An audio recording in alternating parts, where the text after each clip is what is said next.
I hope at least one of them intrigued you enough that you want to give it a shot as well.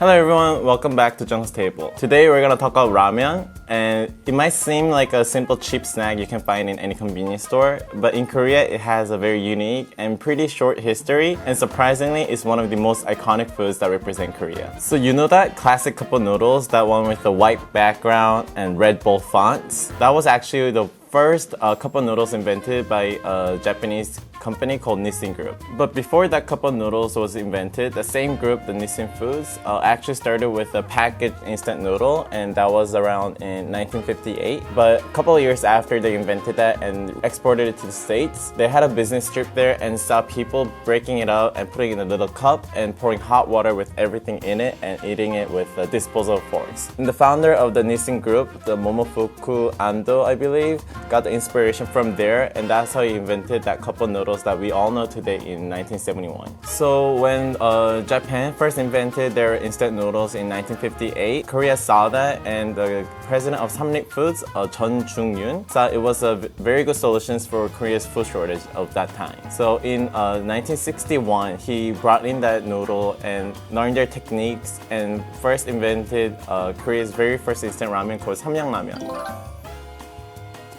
So what's the biggest difference between the original Japanese instant noodle and the Korean one? And I would say that's in the red and spicy broth. So the original Japanese version is a chicken flavored broth, and that's very still popular until today. And when the Jeon Jung-in president first brought in that soup recipe, the president of that time, Park Chung-hee, tried it, and he suggested adding that Korean kick, the red flavor, into it. And that's how that spicy red broth we know today was born. But what's ironic is that the president of the Samrik Foods thought it was a great solution for the food shortage, but actually the price wasn't that affordable. So when it first came out, it was only a cent, but back then people's average monthly salary was about $1, so it wasn't a food that they could easily afford. And so it would be a food you would serve to the guests or what you would eat on a special occasions. But over time, as Korea industrialized and people made more money, ramen became really popular, and in the 70s, about 1 billion packets of ramen was sold. And when did it really become popular is in the 1980s, when the Jeon Doo-hwan presidency lifted the price controls, and that's when the ramen industry was exploding with the competition. And that's when the shin ramen we know was first created as well. And today there are also a lot of other ramens that are really popular among both Koreans and global market. And to name a few, there will be Buldak, of course, and that Jjapaghetti from the Parasite, and the shin ramen that we all know from the K-pop Demon series. And today, I'm also gonna try some types of ramen, but it's not the regular types of ramen you all know. I'm just gonna try something unique, very rare combinations that are sort of popular in Korea. So first combination is that very famous 불닭볶음면 that's viral from the spicy challenge, and something I bet none of you guys seen, the sari 곰탕. 곰탕 is a white soup, it's a beef bone broth, and this is usually not as strong as other ramens in Korea. So honestly, I've never tried these two together, and I don't know how it's gonna go with this mild flavor with this crazy hot and strong flavor. But let's give it a try, and I'll try my best to explain how it tastes like. So in this combination, we don't use both of the ramens, but we just use the soups inside it. And this one is pretty much similar to 설렁탕, especially when I pour the broth in. It's gonna be white with the spring onions, and even when you see this powder sauce, the powder itself looks similar to that chicken broth, that white color. And the recipe for this one is pretty simple. You see that line? You just gotta fill the water up until that line and wait a couple minutes. And then as it heats, you also put the spicy sauce from the buldak. So just open it, and then here's a tip: when you don't want the sauce to get all over your hands, just use your chopsticks and then squeeze it out. So in this way, you can keep your hands clean and get the most out of the sauce. And then I'll just cover with this bowl because I already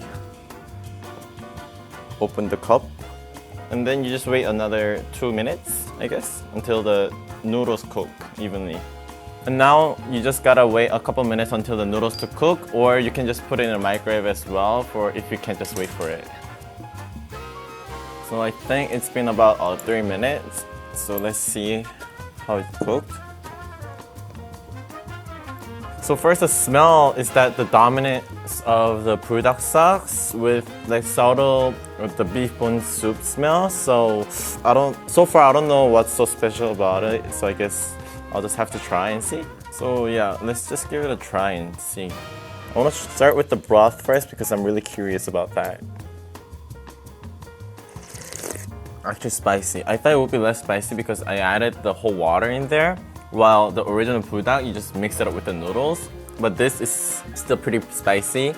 And surprisingly, it feels very new, but also I feel like I tasted it somewhere like, I don't know, it kind of tastes like a very spicy tonkotsu ramen sort of, or that tantanmen without that like the nutty peanut butter sauce in it. Maybe probably it's because of the beef broth, but it has that deep flavor with the strong spicy on top of it. So far I like this. It's kind of addicting. Now if you want to feel more of the bone broth, then I think you can add less of that buldak sauce in it.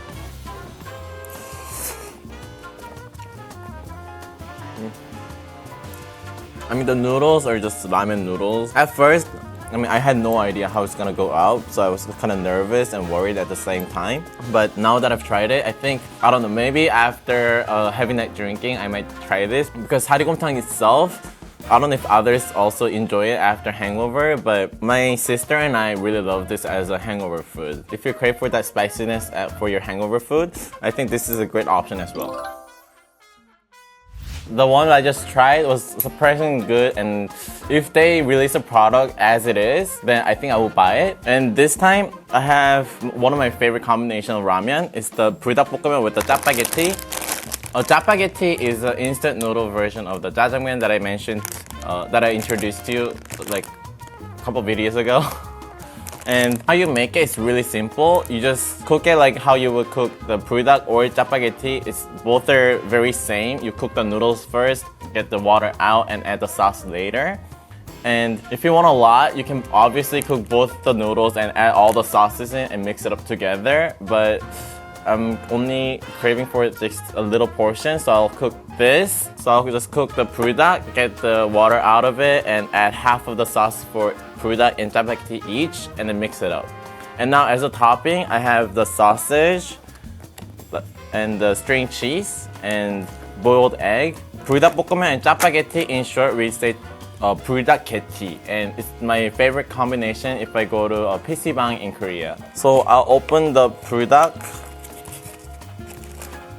and obviously and then pour water. And for this one, then wait for the noodles to cook. And I'll use this plate again. Surprisingly, this thing, it fits perfectly in the cup of noodles. So, I don't know, I think it cooks very well in this. And for this one, you don't want to wait the full 3 minutes because you're gonna microwave with the cheese later. So I just waited 1.5 to 2 minutes. And then just dump the water out. And when I cook this, I want to leave a couple teaspoons of water in it so the sauce mixes better. Now once you open the jjapaghetti, you'll get 3 packages. This is the sauce, this is the olive oil you want to put after cooking everything, and this is the veggie flakes, but I don't really like them, so I just didn't add them in the beginning. You first pour the black jjapaghetti sauce in it. This powder is the reason why you want to leave a couple teaspoons of water inside it. And then let me just add the olive oil and mix it up first so it doesn't chunk when I mix the buldak sauce in. So after the olive oil looks like this, you see the powder is getting all the oil, and then you just gotta mix it with the noodles. I feel like I need a little more water inside for it to mix evenly. So now when it's mixed pretty evenly, now you put the buldak sauce as well.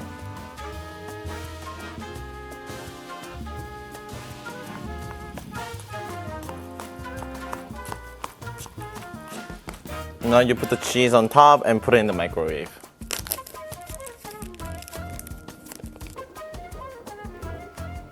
Now I like extra cheese, so I'm just gonna add 2 string cheese in it. And then on top of this, I also want to put the sausage and then put everything in the microwave together. Because this has to be microwaved anyway.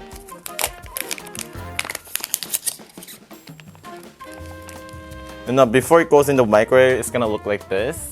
And then I'll show you how it looks after we heat it up in the microwave as well. Now this is out of the microwave, so this cheese is a little melted, so I'll just mix it in with the noodles.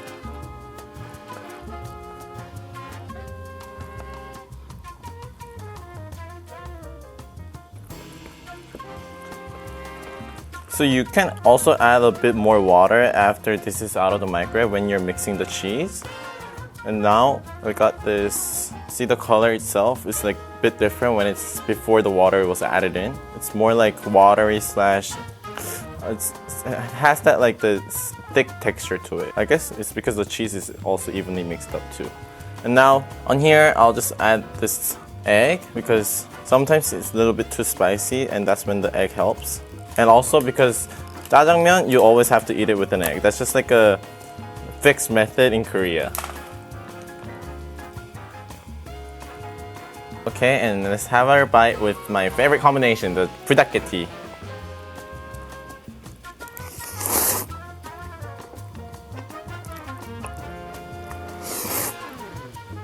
No, I would say this is the best combination you can ever get with any types of noodles or any types of ramen actually in convenience store. It's because, especially with the buldak, that flavor is so strong that when you mix it with anything else, that buldak still stays there very strong and very like boldly. I feel like the jjapaghetti is the only soup or the only sauce that gets along with the buldak that kind of like kills the original buldak taste and creates something new out of it. And that's why I really love this buldak actually. And I forgot to add this like the seaweed flakes. I'll just add them now. So now this time I also have the flakes on top, and I'll try the noodles with the sausage I just put in.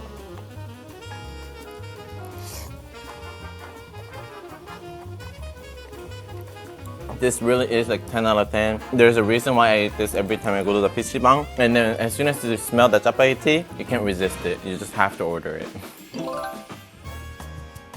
Okay, we had my favorite combination, and this last combination, honestly, it looks really weird, but I feel like I'm pretty optimistic about it. I feel like it's gonna be pretty good. So it's just basic shin and then instead of just fully cooking with water, you want to add this tomato juice in it. And I know it looks really weird, but I feel like it's gonna get that exotic, something like the Chinese version of that. I forgot the name, but there is something Chinese ramen with that tomato flavor to it. So I hope it's similar to that, and I'll cook it and taste it and tell you how it is. So usually when you cook the ramen, I believe you use about 3 cups of 550 milliliters. And this recipe uses about 400 milliliters of the tomato juice, and then the remaining is water. So it's like 4-to-1 ratio. Actually, I want to mix it up before I want to cook this. Recipe became popular among Koreans also because for the hangover soup. Because tomatoes, I don't know if you guys know, but tomatoes are actually really good hangover food. It helps you wake up that alcohol thing. And since this whole thing is about 500 milliliters, I want to leave about 1/5 of it remaining. And I'll add just a teeny bit of water. I mean, obviously the smell, but right now it's just the smell of the tomato juice. Now it's starting to boil a bit, so I'll add the noodles with all the flakes in it. The smell so far is kind of intimidating. Mix it up a bit.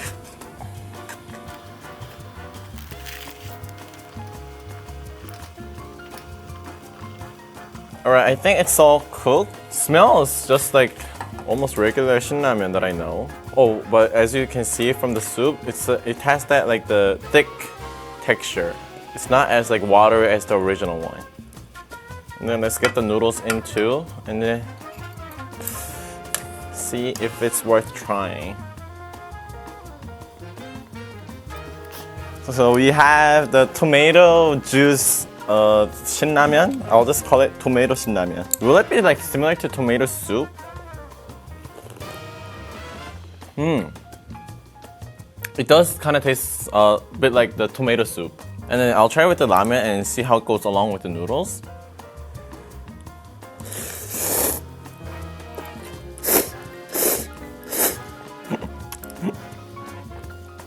I mean, it's not bad, but you know, like those foods, like it's so weird, but it's like oddly good. It just makes you smile. And I think it's one of those. But honestly, the soup itself is not too different from that tomato soup that we know of. And you know how I mentioned about the Chinese noodle soup with that tomato flavor with it? Quite different from that because that, along with the tomato, it has that deep flavor from the meat. But since this is like lacking that deep meat flavor, I would say it's closer to the tomato soup. And I think what will go along with it really well is maybe an egg. And when you cook it, just drop an egg and then cook it with the noodles. And I think it's gonna get along really well because right now, it's that, I don't know, I feel like the powder soup itself, sometimes it's too strong. So I think if that blends in along with the tomato juice more in a good harmony, I think it's gonna be a great dish. And maybe another suggestion is leave maybe like 1/4, 1/3 of the soup out of it when you cook it. But overall, it's as good, I would say, as I expected. And little difference is that it's the shin soup itself is more strong than I thought. And then the tomato juice flavor is kind of buried under the shin. But so it starts sweet but ends with the not comforting, but like the shin flavor we all know of. So this, I would say, it's worth it a try. And if you want something different for your hangover food, I would say give it a shot. But would I eat it on a regular basis? Probably no. If I want to eat something fun when you're with your friend, yeah, I would say this is one of those menus.